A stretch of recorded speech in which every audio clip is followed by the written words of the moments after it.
3월 31일 월요일 새청년 이야기.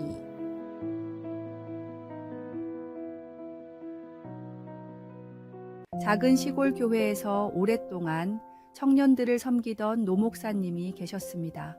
은퇴를 앞둔 어느 날 그는 특별히 아끼던 세 청년을 불러 각각에게 작은 상자를 전해 주었습니다. 이 상자에는 하나님께서 우리에게 매일 주시는 선물이 담겨 있단다. 1년 동안 이것을 간직했다가 다시 만나자꾸나. 첫 번째 청년이 상자를 열어보니 오늘이라고 쓰인 평범한 돌멩이가 들어있었습니다.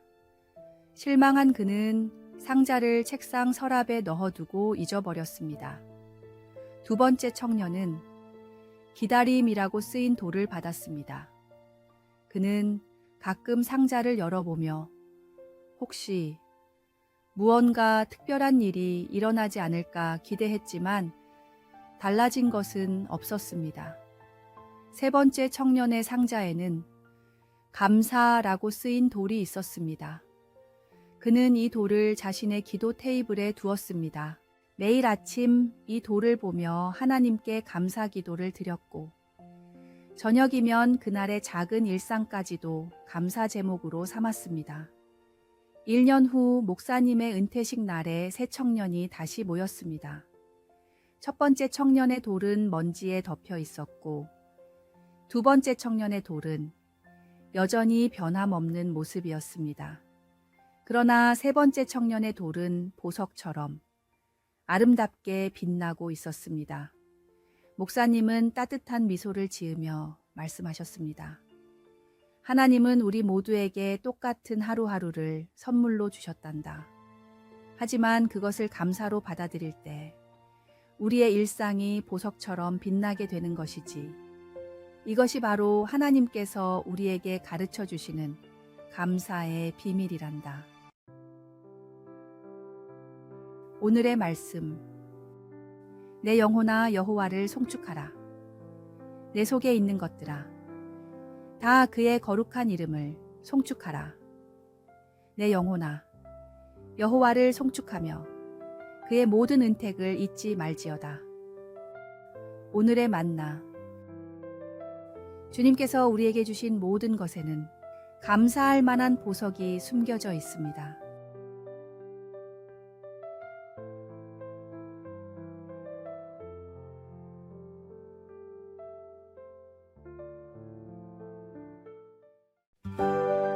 (4월 1일) 화요일. 영원한 약속. 어려운 시절 한 보육원에서 특별한 일이 있었습니다. 원장 선생님은 아이들에게 오늘 만우절 깜짝 선물이 있어요 라고 말했습니다. 배고픔과 외로움에 지친 아이들은 간식이나 장난감을 기대하며 모였습니다. 원장 선생님은 조용히 성경책을 들고 나와 말했습니다. 여러분, 오늘은 만우절이라 많은 사람들이 거짓말로 장난을 치는 날이지만 저는 여러분에게 진실을 선물하려 합니다. 그리고 성경을 펼쳐 이사야서 41장 10절을 읽어주었습니다. 두려워하지 말라. 내가 너와 함께함이라. 한 아이가 물었습니다. 선생님, 그게 선물인가요? 원장 선생님은 미소를 지으며 대답했습니다. 그래, 이 약속은 부서지지도 잃어버리지도 않는 선물이란다. 우리가 가진 모든 것을 잃어도 하나님은 언제나 우리 곁에 계신단다. 세월이 흐른 후 그 보육원 출신의 한 사람이 자서전에 이렇게 썼습니다. 그 만우절의 선물은 제 인생에서 가장 값진 선물이었습니다. 저는 그날 이후로 어떤 상황에서도 결코 혼자가 아니라는 확신을 갖게 되었습니다. 세상은 물질적 성공과 유희를 추구하며 진정한 행복의 의미를 잊어버립니다. 하지만 진짜 지혜는 하나님의 말씀 안에 있습니다. 만우절의 장난은 하루가 지나면 사라지지만 하나님의 지혜는 영원히 우리 곁에 남아 삶의 진정한 기쁨을 발견하게 해줍니다. 오늘의 말씀. 두려워하지 말라, 내가 너와 함께함이라. 놀라지 말라, 나는 내 하나님이 됨이라. 내가 너를 굳세게 하리라, 참으로 너를 도와주리라. 참으로 나의 의로운 오른손으로 너를 붙들리라. 오늘의 만나. 하나님의 약속은 결코 부서지거나 사라지지 않는 영원한 선물입니다. 오늘 당신이 어떤 상황 속에 있든 주님은 결코 당신을 혼자 두지 않으십니다. 그 약속을 붙들고 용기를 내십시오.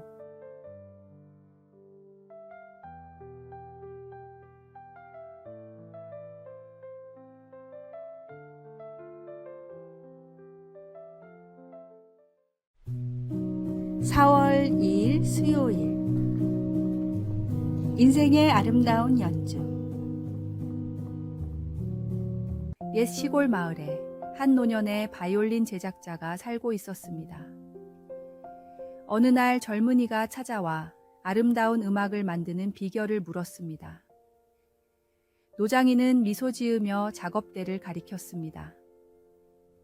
바이올린 제작과 신앙생활은 놀랍도록 닮았다네. 그는 날카로운 조각도를 들어 보이며 말했습니다. 무딘 연장으로는 좋은 악기를 만들 수 없지. 매일 나를 갈아야 하네. 우리의 영성도 말씀으로 나를 세우지 않으면 무뎌진단다. 이어서 그는 벽에 걸린 바이올린을 가리켰습니다. 이 악기들은 정기적으로 조율해야 한다네. 우리 영혼도 기도와 예배로 조율이 필요하지. 마지막으로 완성된 바이올린을 들어 보이며 말했습니다. 내가 아무리 정성 들여 만든 악기라도 연주자의 손길이 없으면 소리를 낼 수 없네. 우리 삶도 창조주께 맡길 때 비로소 아름다운 선율이 나오지. 자신의 명철을 의지하지 말고 범사에 하나님을 인정할 때 그분이 우리 길을 인도하신다네. 젊은이는 깊이 생각했습니다. 좋은 악기는 무엇이 중요한가요? 겉모양보다 내면의 공명이 중요하다네. 하나님도 사람의 외모가 아닌 중심을 보시니까. 그날 이후 젊은이는 바이올린을 배우는 것과 함께 자신의 삶이라는 악기를 하나님께 맡기는 법도 배우게 되었습니다. 오늘의 말씀. 너는 마음을 다하여 여호와를 신뢰하고 내 명철을 의지하지 말라. 너는 범사의 그를 인정하라. 그리하면 내 길을 지도하시리라. 오늘의 만나. 당신의 삶은 하나님께서 정성껏 빚으신 고유한 악기입니다. 매일 말씀의 활로 마음의 현을 울리고 기도의 시간으로 영혼을 조율하십시오. 그리고 주님의 손길에 자신을 온전히 맡겨드릴 때 당신의 일상에서 천상의 아름다운 하모니가 흘러넘칠 것입니다.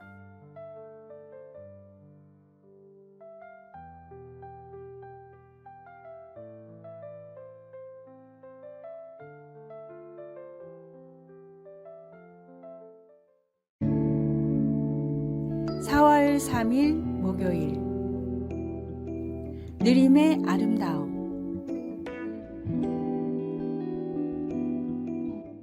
어느 작은 시골 교회의 목사님이 주일학교 아이들에게 인내에 관한 교훈을 전하고 싶었습니다. 목사님은 작은 유리병 안에 달팽이 한 마리를 조심스럽게 들여와 아이들에게 보여주었습니다. 얘들아, 오늘은 하나님께서 창조하신 이 작은 달팽이를 통해 인내의 교훈을 배워보자. 목사님이 말했습니다.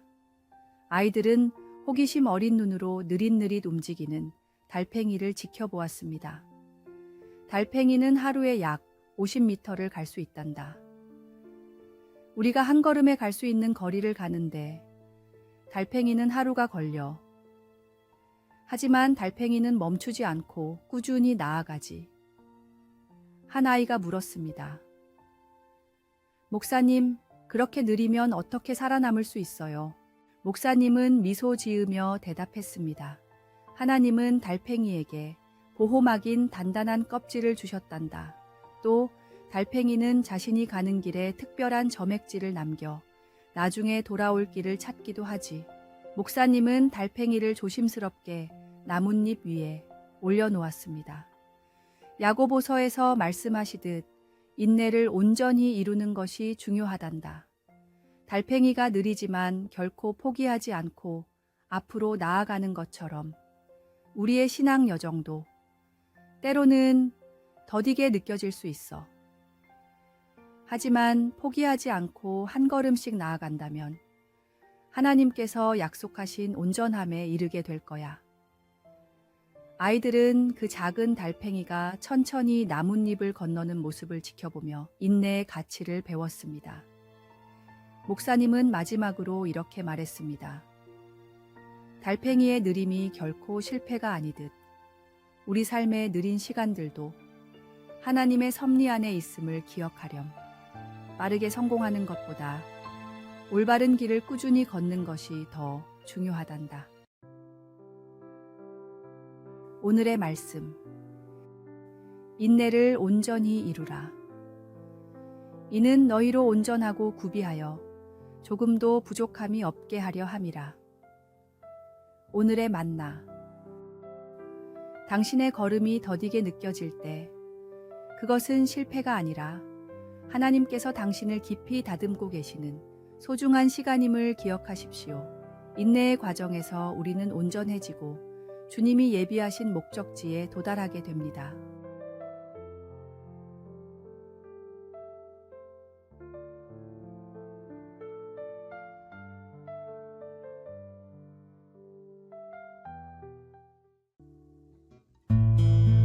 (4월 4일) 금요일. 어둠 속에서 발견한 빛. 1937년 19세의 루이스 잠페리니는 올림픽 대표 선수로서 찬란한 미래가 기다리고 있었습니다. 육상 선수로 뛰어난 재능을 보이며 1940년 올림픽에서 금메달을 따는 것이 그의 꿈이었습니다. 그러나 제2차 세계대전이 발발하면서 그의 꿈은 산산조각 났습니다. 루이스는 미 공군 폭격기 승무원으로 태평양 전쟁에 참전했고 1943년 5월 작전 중 비행기가 추락하여 태평양 한가운데에 불시착했습니다. 47일 동안 조그만 구명보트에서 상어와 폭풍, 굶주림과 싸우며 표류했습니다. 기적적으로 살아남았지만 일본군의 포로가 되어 2년 동안 극심한 고문과 학대를 받았습니다. 전쟁이 끝난 후 루이스는 악몽과 복수심에 사로잡혀 알코올 중독자가 되었습니다. 그의 삶은 완전히 어둠에 잠겼습니다. 1949년 아내의 권유로 빌리 그레이엄 목사의 집회에 참석한 루이스는 그곳에서 예수 그리스도를 만났습니다. 내가 당한 고통이 얼마나 컸든 그리스도의 사랑은 그보다 더 크다는 깨달음을 얻었습니다. 루이스는 일본으로 돌아가 자신을 고문했던 간수들을 직접 찾아가 용서했습니다. 그는 이후 청소년들을 위한 캠프를 설립하고 자신의 경험을 통해 희망의 메시지를 전 세계에 전했습니다. 루이스 잠페리니의 이야기는 2010년 출간된 베스트셀러 불굴 언브로큰을 통해 알려졌으며 그의 삶은 가장 깊은 어둠 속에서도 빛을 발견할 수 있다는 것을 보여주는 산 증거입니다. 오늘의 말씀. 이것을 너희에게 이르는 것은 너희로 내 안에서 평안을 누리게 하려 함이라. 세상에서는 너희가 환난을 당하나 담대하라. 내가 세상을 이기었노라. 오늘의 만나. 우리에게 주어진 시련은 때로 새로운 길을 열어주는 문이 됩니다. 그 문 너머에는 우리가 상상하지 못했던 하나님의 계획이 기다리고 있습니다.